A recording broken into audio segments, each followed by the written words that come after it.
So how do we get insight and visibility so that we can appropriately respond? And one of the technology pillars of that is a SIEM.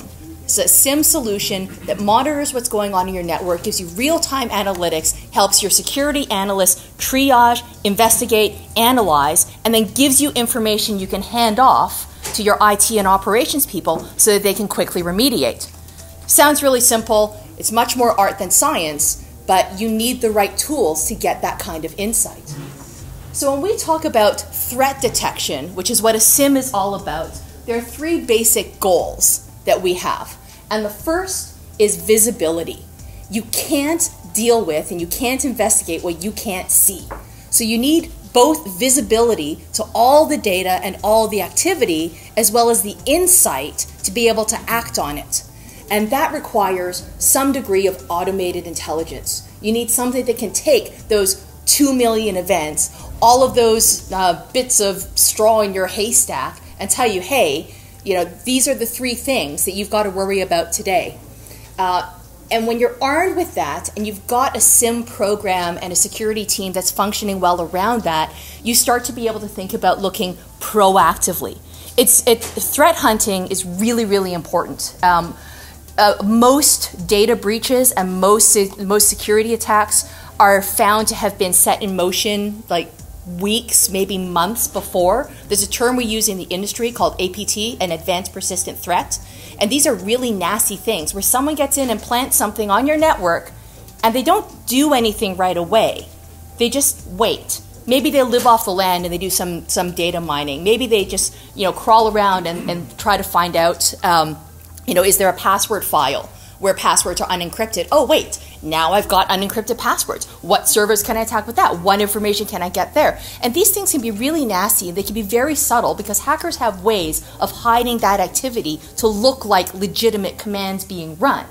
So how can I get visibility to that and string those things together over days, weeks, months to suddenly realize, hey, these things together now, that's a threat. These individual events may not have been, but together, this is an APT that I've got to deal with. That's the kind of visibility that your security guys need. And if you can't become proactive and look for that until you have the insight to begin with. Yes? It's advanced, what is APT? Advanced persistent threat. Yeah.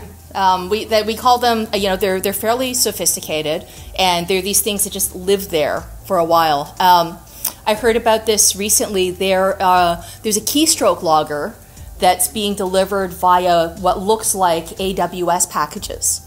So you go to these URLs, which are cleverly faked, but they look legitimate. You download what looks like AWS packages. We trust Amazon, right? Who doesn't trust Amazon? They bring me everything from socks to batteries to mason jar covers, and you download this AWS package and it installs a keystroke logger.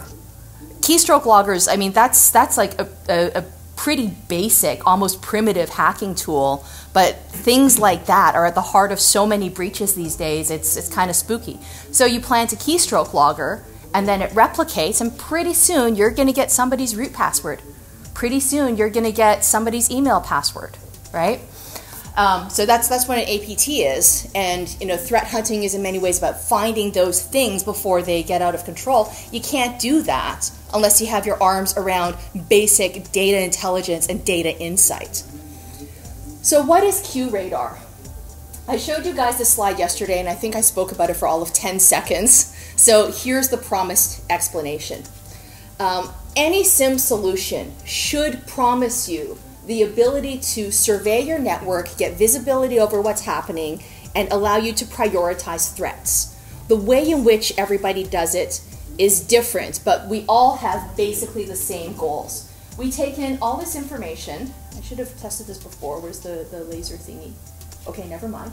We take in all this information from your endpoints, from user activity, like every time somebody logs in somewhere and anytime somebody accesses the VPN.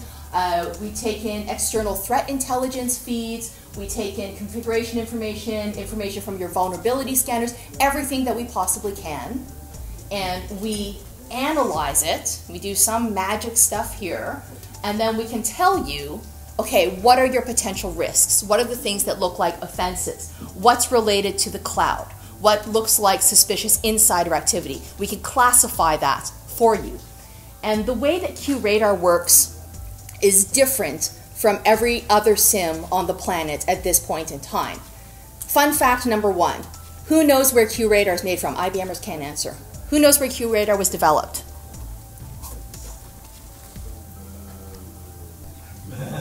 Canada. It's a grown in Canada story. Fun fact number two, Fredericton, New Brunswick is home to the Canadian Centre for Cybersecurity. Who knew? But there was research from the UNB that spawned the creation of a company called Q1 Labs. And they used that research to build a SIM built around a correlation engine, and they called it QRadar. And then IBM acquired QRadar, and this was what kind of formed the foundation and gave us critical mass around the IBM Security Business Unit. QRadar continues to be developed in Canada. We've got about 40 developers in Ottawa, not too far from here. Some of them even speak French. And we have some teams in Ireland developing other parts, but it is a Canadian solution. So, if you want to buy Canadian, buy QRadar. And what QRadar does is it correlates these events. So you don't have to tell it exactly what a needle looks like. You can say, okay, I know, if someone's poking me with a needle, I know what that feels like. So tell me about things that look like that. And this is fundamentally different from everything else on the planet at this point in time, because pretty much everybody else works around some kind of search and index capability. And the analogy that I like to make, and those of you who are perhaps a little more sophisticated in understanding how SIMs work, forgive me on this analogy, but it seems to be one that works well. If I'm worried about the security of my house and the world's most famous cat burglar is in my neighborhood, I'm not going to hire a librarian.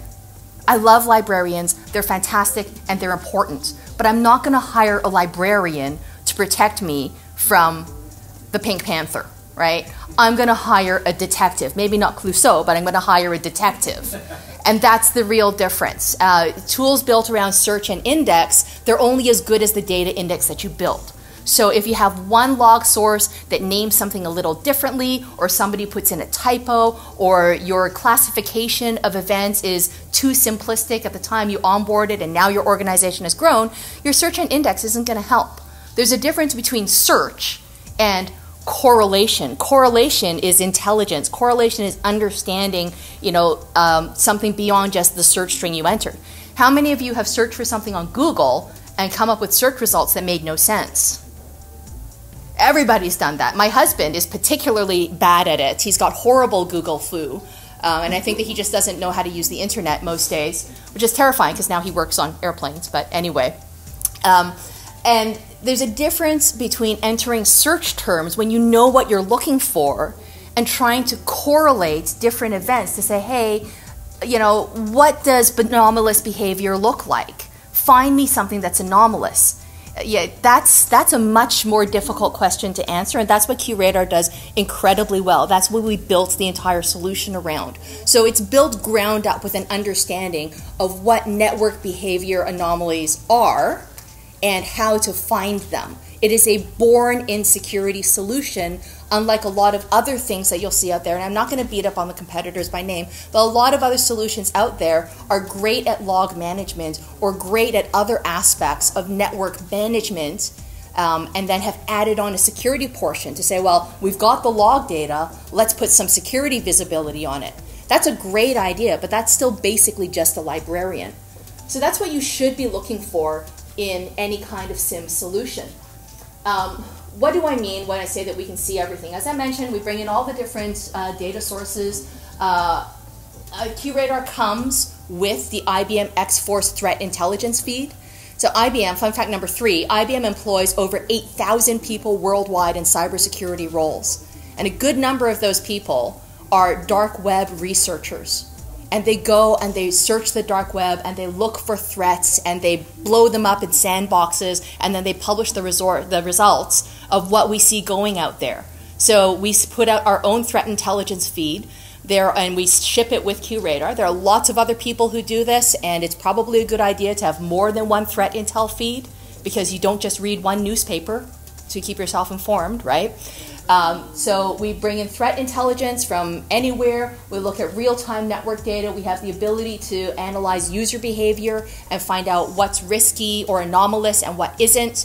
And then we bring that all together and triage it for the analyst. So that guy who's got 20, 40, 50, 90,000 log events happening every day can now get a view of 4 things that are possibly offenses. And that's much more manageable. That's something that I can triage. That's something I can act on. That's something that I can understand. These I delegate to a junior analyst. These I keep for myself because this looks really nasty. When we talk about automating intelligence, so that was about the visibility. When we talk about automating intelligence, again, it's all about the correlation. We've all seen the graphic. Everybody uses this in their presentation somehow of the iceberg. You get the tip of the iceberg and then everything else underneath. And it's that area of the unknown unknowns where machine intelligence and anybody who's worked who has any kind of AI or cognitive ability in their solutions, that's where we're really delivering.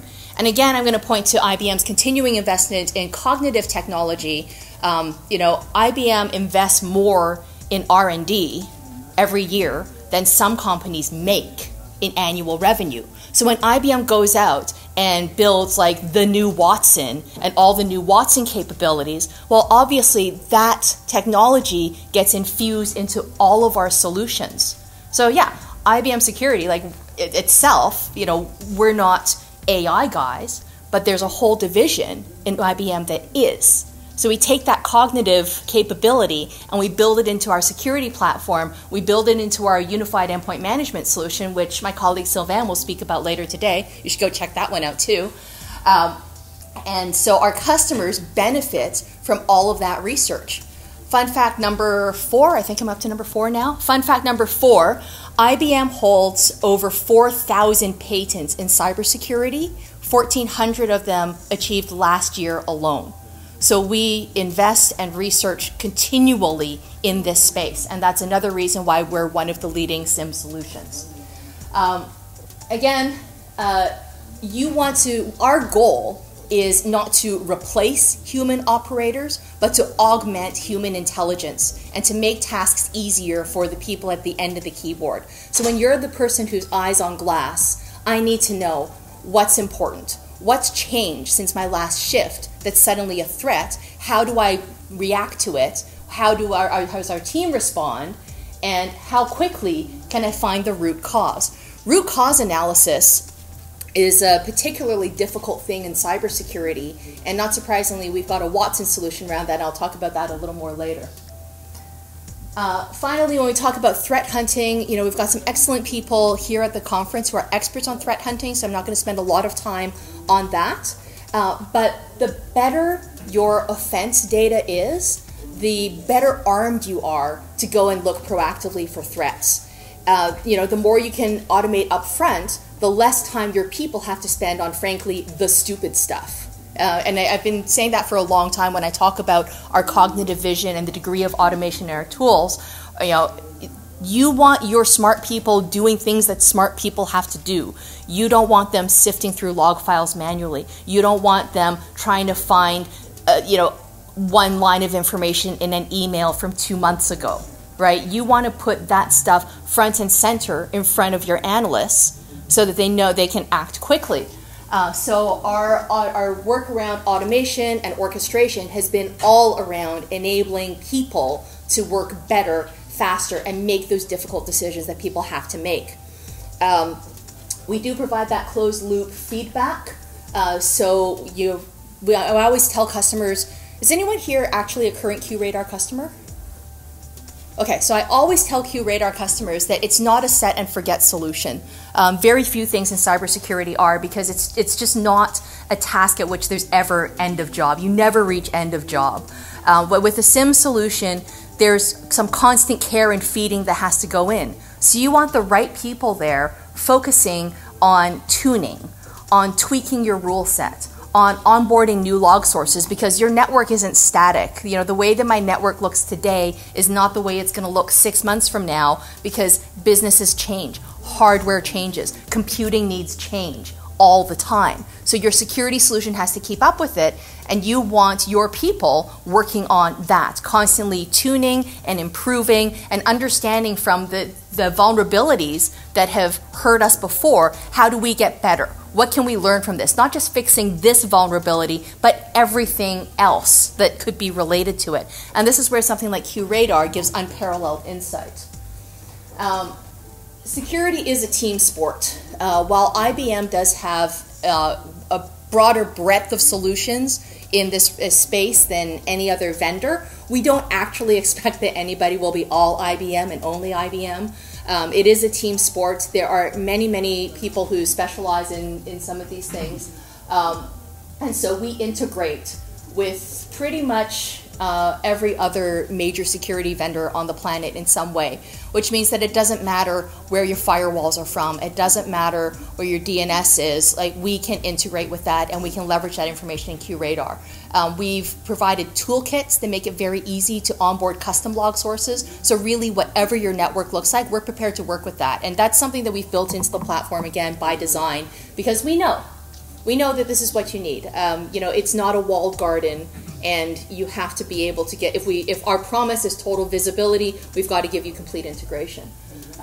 So we deliver all of that through the App Store. So when somebody comes and says, oh, does QRadar integrate with XYZ? Yeah, there's an app for that. There's an app for everything these days. We've got a lot of, these were a couple of customer references that we like to pull out on our marketing slides all the time.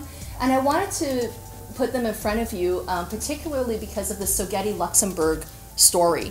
It was an incredible reference where we were doing a QRadar with Watson trial with this customer, and they've been up on the main stage at the IBM conferences to talk about it, so they're publicly referenceable. And not only did it aid their investigations by an order of magnitude, we actually found an advanced persistent threat that had been lurking around on their network for several months. And everything else they'd had in place, missed it. But QRadar was the solution that was able to say, okay, whoa, hold on. So we picked up historical data too, right? Once we turned it on, hold on, this thing that happened 2 months ago, and this thing that happened 2 weeks ago, and this thing that happened yesterday, now you need to be worried. And that's the kind of insight that your security teams need. So if you're looking for a SIEM solution, you're looking at, different vendors, which you should, because it's your choice, and you should educate and empower yourself and understand what you're getting into. These are the questions that I'd want you to ask. How good are you at finding advanced persistent threats? Can you help me identify the kill chain of an attack? How can you aid my investigations in my SOC? How can you detect anomalous network behavior? What do you do around insider threat? How can you help me detect insider threat versus, Vivian who sprained her thumb and keeps screwing up her password? That's not an insider threat, right? Someone who's stolen my password and is now logging in all over the place with it, that's an insider threat. But me logging in from Montreal early in the morning and then logging in from Vancouver later in the day, that's actually plausible, because that's a thing that's happened, right? So how do I know where the difference is? And that's where we use the machine learning to support that investigation and draw that line. And those are the questions I'd want you to ask any vendor you're looking at. So, more about the QRadar commercial. We have been a leader in the SIEM quadrant by most of the major analysts for over 10 years. And that's been fascinating, because we've seen competitors come and go, and the people who were in the leader quadrant with us 2 years ago, 4 years ago, 5 years ago are not the same people who are there now. The people who we considered our major competition today, they're not the same people that we were going head-to-head with 4 years ago. And that speaks to a couple of things. First of all, it speaks to how much the industry and the threat landscape has changed. And to me, it also speaks to IBM's continued investment, that we've stayed on top of this, we've stayed current with how things are changing, and our commitment to this space. At the RSA conference 2 years ago, everyone was walking around the RSA conference saying, oh, SIEM is dead, SIEM is over, now it's all about something else, and the days of SIEM are over. And then what happens 1 year later? both Microsoft and Google announce that they're coming out with SIM solutions. So the SIM market is far from dead. It's actually, in my view, it's becoming table stakes for most people. That you get your arms around endpoints, you start thinking about incident response, but what are you doing around your network monitoring? What are you doing around threat detection? And SIM continues to be the solution for that. So I think I'm not quite sure how much more time I have, but I'm going to talk a little bit about the QRadar Advisor with Watson. Okay, I'm good. Let's keep going. So QRadar Advisor with Watson. First of all, who's heard of IBM Watson? Yes. Okay. Who remembers what we first used Watson for? Jeopardy. That's right.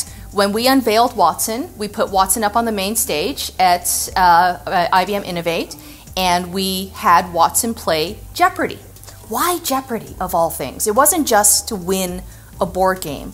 It was because we wanted to test a couple of capabilities. We wanted to really test the limits of a cognitive platform, and we wanted to test it around natural language detection. The language detection part was key, because Jeopardy is a trivia game, right? It's not hard to train a computer to win a trivia game. That's super easy.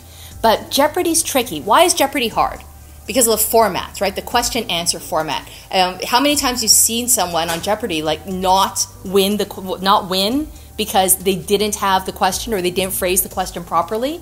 So the language part of it is what's really tricky. So we understood that any kind of meaningful artificial intelligence for the 21st century had to be able to understand language. We had to do natural language processing. And that's why we threw it at Jeopardy.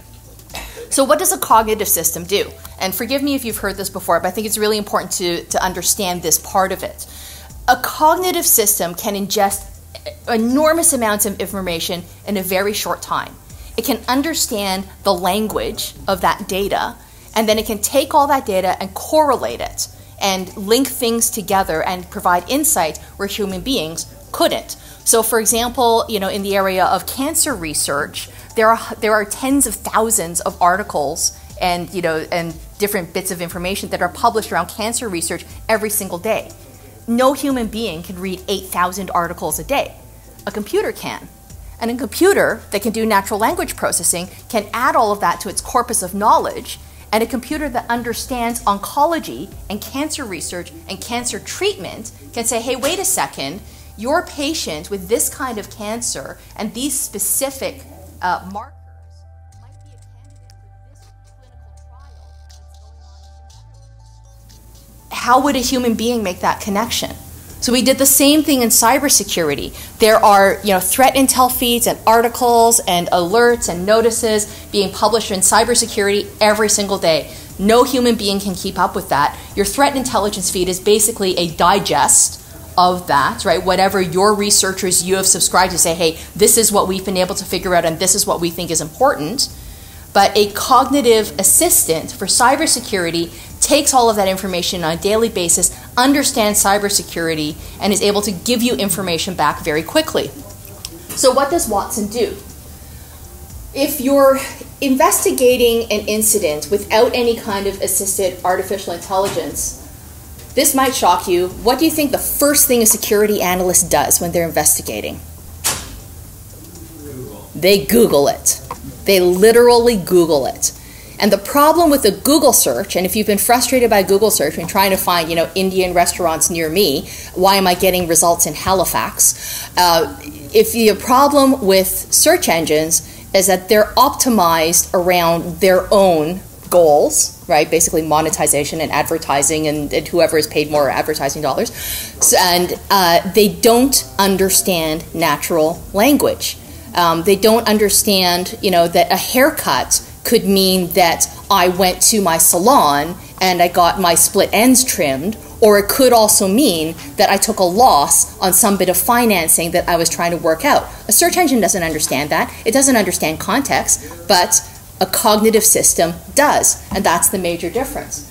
So your analyst, without a cognitive assistant, goes and Googles, gets 50 results on the first page, and maybe 5 of them are from blog posts and other internet sites that you've never heard of before. So let's not worry about those. Let's focus on, the reputable sites.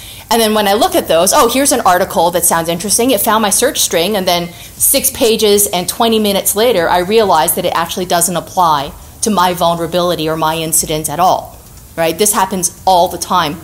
There was a presentation at IBM Think a couple years ago from some of our security analysts, and the title of the presentation was literally 70% of a SOC analyst time is wasted unless you have Watson. And they told real stories of how they did their investigations before Watson and what Watson's able to do. So without that kind of assistant, what are you doing?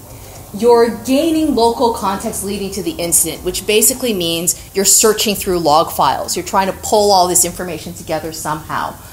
You're Googling for it. You're drawing your own conclusions. You're doing this probably manually, maybe in discussion with some of your coworkers. And then, after hours, maybe days of going through this research and discussion and probing and testing out your hypothesis, process, then you're able to escalate something for remediation. And that's one reason why it can take such a long time to investigate offenses. With Watson, we're able to bring together that human expertise with the security analytics and the support of cognitive capabilities to bring you to that insight much faster. So, for example, we send the observables of an offense as a query to Watson, and Watson can come back and tell you, well, this file hash that you've sent me, actually, let me go ahead. That doesn't illustrate it so well. Let me go to this one. So Watson will then tell me, okay, this file hash that you sent me, yeah, that is malware. And by the way, here are other malware kits that are often associated with it if someone's trying to attack to, and here's where it comes from, and here's the threat actor group that we believe is responsible. And Watson can tell you that within literally minutes, whereas it could take a human analyst hours or days to come to the same conclusions. So again, we're using those cognitive capabilities to augment human intelligence, not replace the human operator, because you still need the people who understand your network and understand how to escalate and how to remediate to do that, but we can get all that stupid stuff out of their way. Spend less time Googling, spend more time figuring out how you're going to respond and where your affected systems are.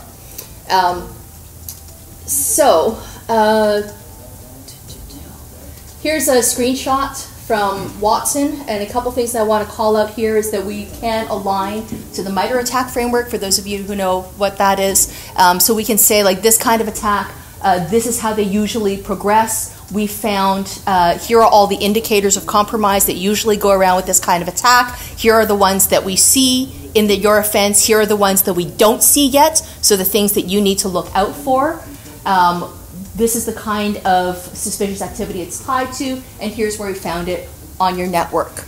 And that's the kind of insight that you want. An analyst can take this and know what to do with it. Now you know, okay, this needle in the haystack, it's probably over there. And now I have an idea of what that thing actually looks like. So some more examples. Because we can give you this visualization of the observables and the connected offenses throughout your network, it's really easy for you to hand off investigation to the next shift in the SOC, for example, so you can avoid duplication of effort across the team. You can also extend your investigation beyond the current offense. So I might find that this malware kit often goes hand in hand with another one, and then I can send my threat hunting team to go and look for all the other associated things. And then Watson can also support you in figuring out what kind of tuning will help you find this better or faster in the future. So, any questions about this so far? I'm throwing a lot of information at you very fast. You're good. Okay, I'm great. That's great. I really appreciate you guys being here for 2 days to talk about this, by the way. We're really big on the whole closed loop feedback and learning. We really believe that if your SOC team isn't constantly able to improve and perform better, you should see in a well-functioning SOC team that your tier 1 analyst can eventually move up and become tier 2 analysts. So we've built our tools around allowing teams to function this way, where your tier 1 analysts learn how to do that first-line triage, but through more exposure to Watson and how it works, you get a better understanding, and it's an opportunity to learn as well. Most teams work this way.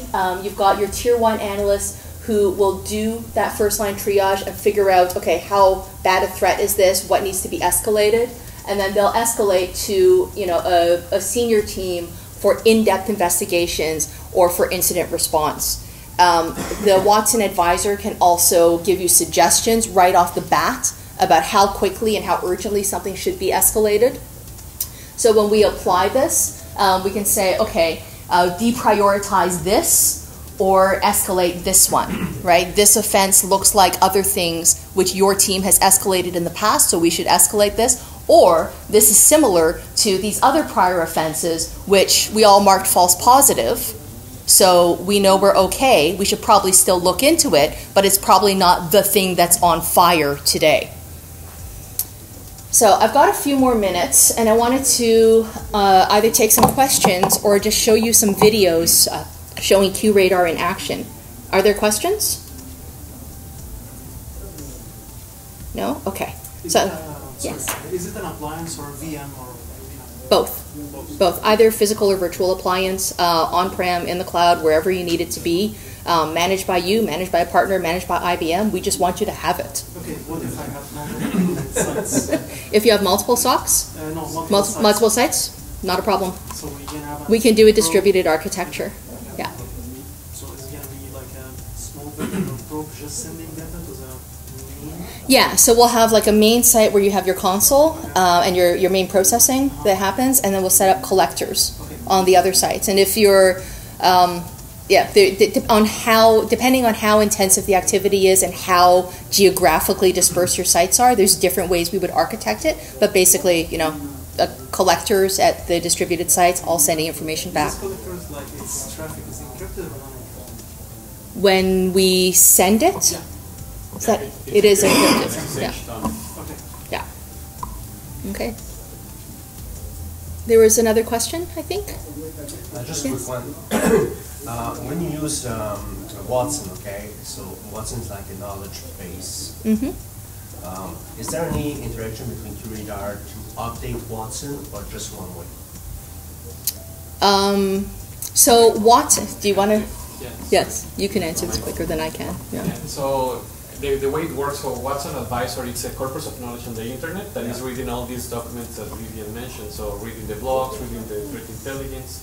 So what we're really doing is providing those indicators of compromise that we saw on QRadar and asking the question, hey Watson, have you seen anything around this? Then Watson expands the knowledge and answers back. But it's not necessarily learning from your indicators. Yeah. We don't want to take your private information and send it somewhere. It's really like you were doing the Google search of looking into VirusTotal and looking into that IP. Have you seen this? Is this a bad IP? Is this a file hash? Yes or no? That interaction is basically automated and contextualized on all the research we have done. So the way you improve Watson is just by your own research? Yes, exactly. Yeah. So we do have research team dedicated for that, and we have trusted sources that are feeding into Watson, and the cognitive part that is actually making the relationships, like a baby putting pieces together and understanding now, that makes sense now these pieces are together. So that part is now that we call it that Watson was sent to the University of cybersecurity by learning all of these through researchers in universities, actually, some of them in Canada. Yeah, thanks. Okay, so I'm about to introduce you to your new best friend. IBM Security has a YouTube channel. We're terrible at promoting this, but I'm going to promote it right now. We have a YouTube channel. We upload new videos there every day, including demo videos of some of our solutions and messages from some of our thought leaders and all things IBM Security. And it's a great place to check out if you're looking for some information. So this is a quick look at QRadar with some fancy graphics, but this is an example of QRadar's ability to detect targeted attacks. So here is something that a QRadar analyst would see you've got a bunch of offenses that you're investigating. So here's one, and by mousing over that, I can see what all the events were that contributed to making this an offense, right? So that's a quick look at what's potentially your kill chain. Where did this start from? And this started from a malicious access to a certain process, and then from there it went to what looked like credential dumping. So we can take this, we assign an automatic magnitude, an initial magnitude assessment to these offenses. We can look at where it's coming from, where it was going to on the network. So when we take a closer look at this offense, we can see the source IP where it entered our network. And from here, we can see the affected user. It's some guy with the username Skywalker, so it's his computer that this started on. So let's take a look at Skywalker. As a user, he's got a pretty low risk score.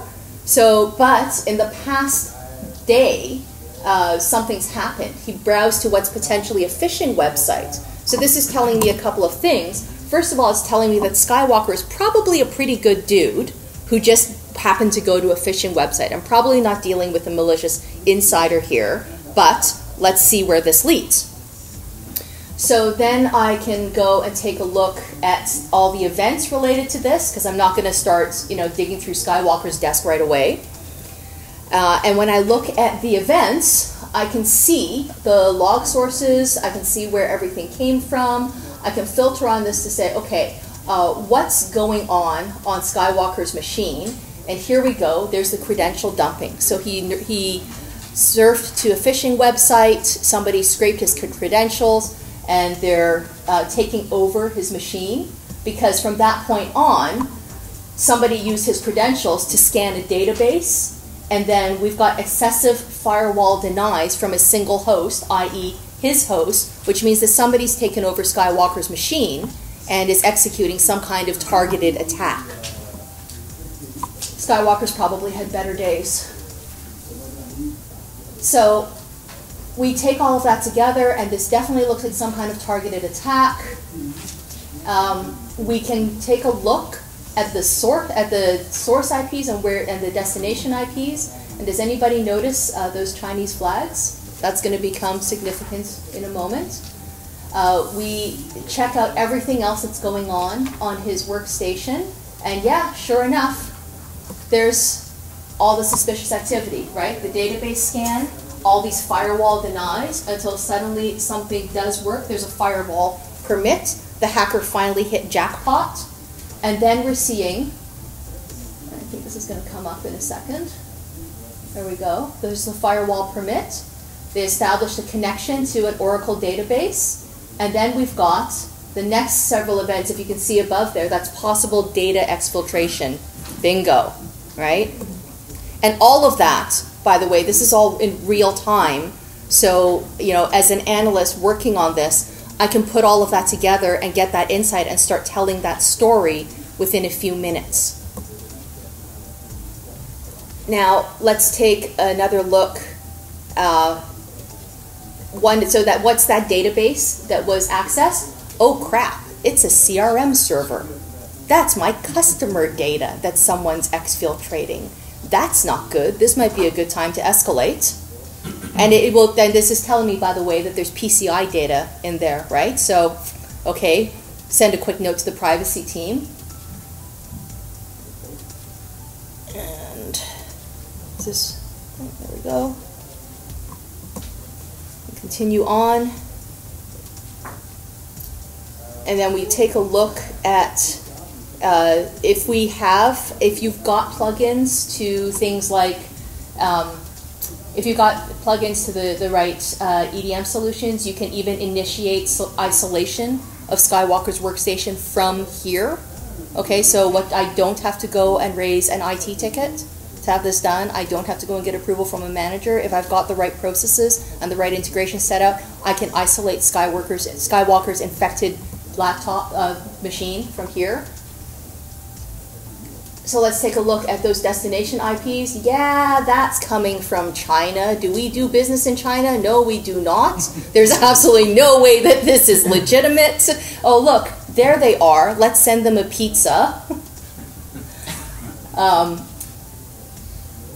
And then at this point, you'd imagine that you're raising an official incident and you're escalating to your incident response team and so on. And here we are. Let's take a look at that flow data as well. Another thing that's unique about QRadar is that we can also analyze network flows, so we can actually analyze the traffic. And in the case of this data exfiltration, that's possibly a useful thing to do. So we can take a look at that flow data if we want to. So we're calling this potential spam or phishing, multiple sending servers.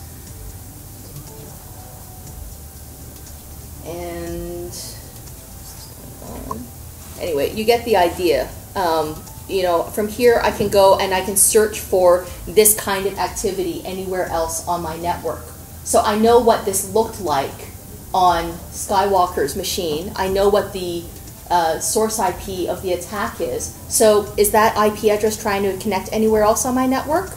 Let's broaden the search and let's go looking for where else these guys might be trying to do something. Yeah, sure, there's Skywalker, but there's a whole bunch of other users too who might potentially be compromised or be involved in this. So I'll stop there because my time's almost done and the video is just about finished. But I'd encourage you to check out the IBM Security YouTube channel for this and many other awesome videos. I have like maybe 30 seconds for questions. Please do fill out your surveys and say that QRadar is amazing. You want more of it.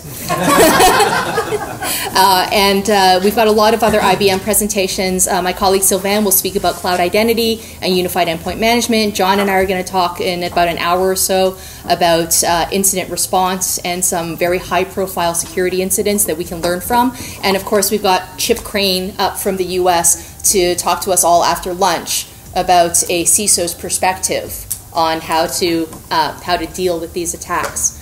Any questions? Okay, fantastic. Very happy to meet all of you. Thank you.